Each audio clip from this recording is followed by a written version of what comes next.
Hey guys, and welcome to Performance Cars. So first of all, I want to say a big thank you to everyone who has subscribed to our channel. We have over 1,000 subscribers now, almost 1,500. So we started off at the beginning of February and it's been about 4 months now, and yeah, the support has been awesome. So thank you very much to every one of you.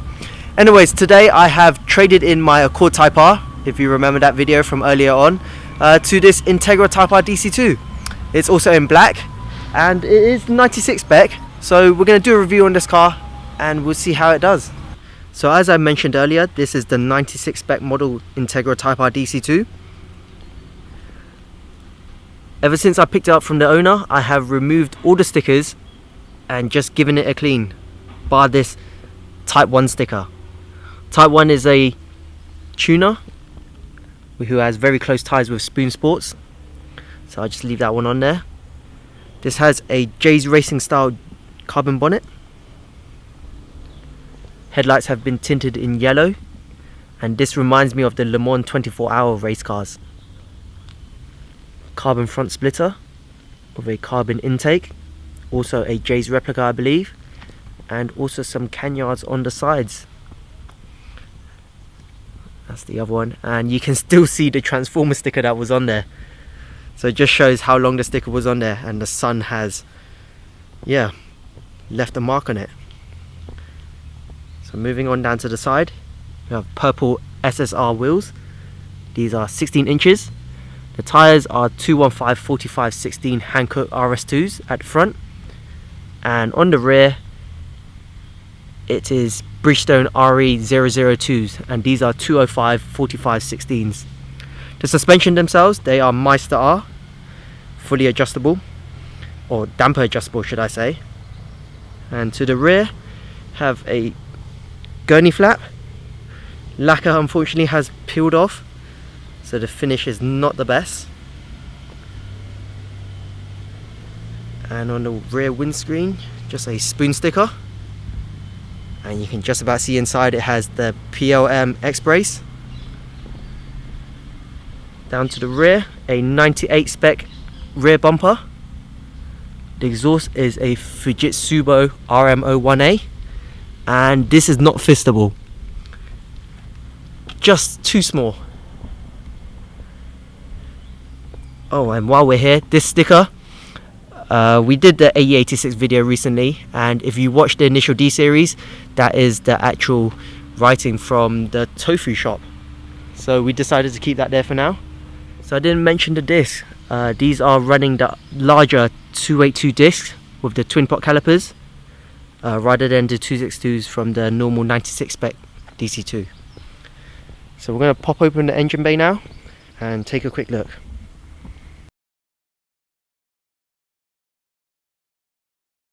This is running a standard B18C engine. You can just about see the stamp there, with a Tegua exhaust manifold. This is also decatted. I believe this is a Tegua power chamber intake with the cold air feed from the front bumper, so that's quite nice. Ultra Racing 3-point strut brace. The aircon has been removed, so our summer months are just about starting and I'm not looking forward to that. Just looks like I'll just have to wind down the windows. But yeah, this has been remapped, EC tunes to about 200 brake horsepower, competition clutch stage 2 clutch, just some uprated ignition leads, and mainly cosmetic purple bits. So we have purple radiator stays, you know, you have your nuts, and the cam cover has been sprayed purple as well. So this is very similar to the colour that we had in the K20 DC2.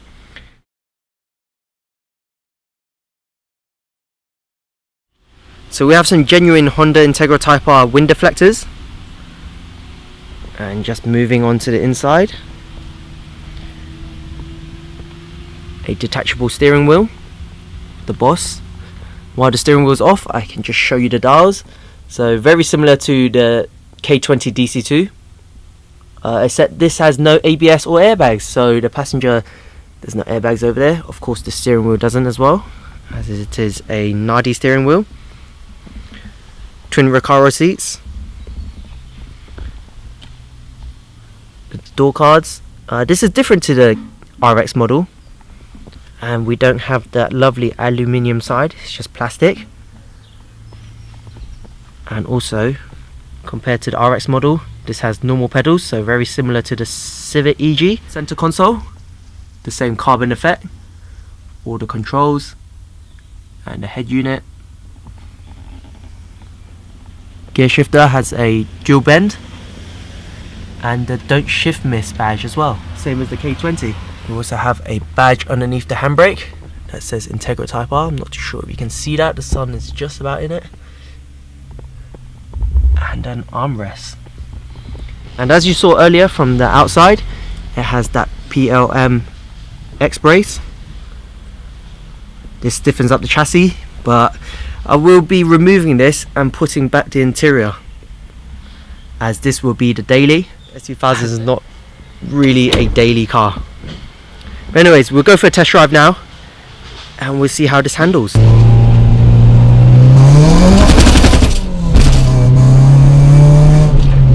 Alright guys, so it seems like it's been ages since we've come to this country B road, and the trees have grown a lot. As you can tell just now, that's why I normally start with the other videos, and it is completely darkness there, same as this section here. But anyways, that wheel spin just now is moved my rear view mirror, so just adjust that quickly. Alright, so this DC2 compared to the Core Type R, it's completely different. Obviously we started from the seats. These are the same ones as the EK9 and the passenger in that K20 DC2, and you sit much lower as well. These are on the standard rails, and yeah, I'm quite deep in them as well. And the ride is much harder than the Accord on these Meister R's. I think they're 8 kilo springs with 6 at the back. So the damping setting is set on medium at the moment, and it's quite stiff. And also the bonnet, I didn't mention it when I was walking around the car, but it is raised slightly, so I'll just show you that. And yeah, when I'm driving along, it looks like the bonnet's open, so that got me at first. Obviously all this was done by the previous owner, don't forget. And this car is just so much louder than the Accord.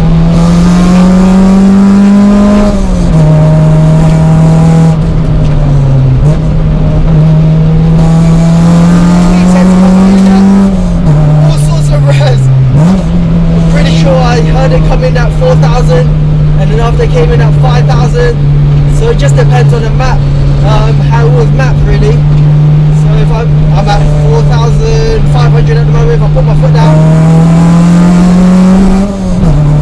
VTEC was that almost instant. Going into gears is nice and easy. Compared to that DC2, we have power steering this time, so this is much easier to drive. Yeah, it definitely seems like VTEC's coming in at 4, so we are at, let me just bring this down a bit. So we are at 3,000 RPM. Just listen to the exhaust note change. 3.5. There you go, 4,000. So yeah, VTEC has definitely been lowered as well. Alright, let's slow this down a bit. Gosh, having no interior in the back of the car, oh what a difference. I definitely can't stand this as a daily, so unfortunately the PLM X brace has to come out. The full interior is going to go back in, so I'll be able to carry some passengers if I need to. And yeah, this should be a fun car. Hopefully we'll be able to take this on track soon as well, because when this car was first made, many people, including journalists, magazines, they said that this was the best handling front-wheel drive car available at the time. So I'd like to see how this feels compared to the Accord and the S2000, of course. Power-wise, okay, we've only got 200 brake horsepower compared to the 240 and the standard S2000, and it does feel slower than the S2000, I have to say. But this is a lot of fun. Having that massive dial with the carbon surround, it just makes you want to rev to 10,000. This is limited at 9,200 RPM at the moment, but I don't want to rev past the red line. Obviously still standard internals and all that, don't want to do any damage, just to gain a bit more extra speed. I don't think it's worth it.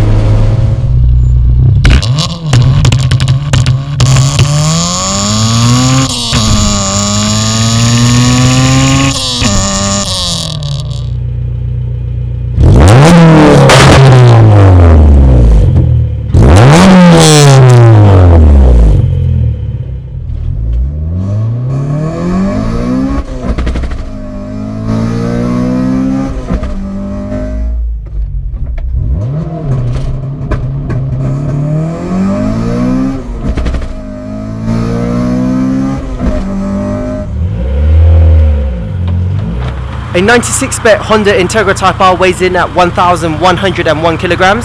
We have this one in at 938 kilograms. So guys, I want to thank Marcus for letting me trade my Core Type R with him for this DC2. It's something totally different, but I think I'll be able to live with it.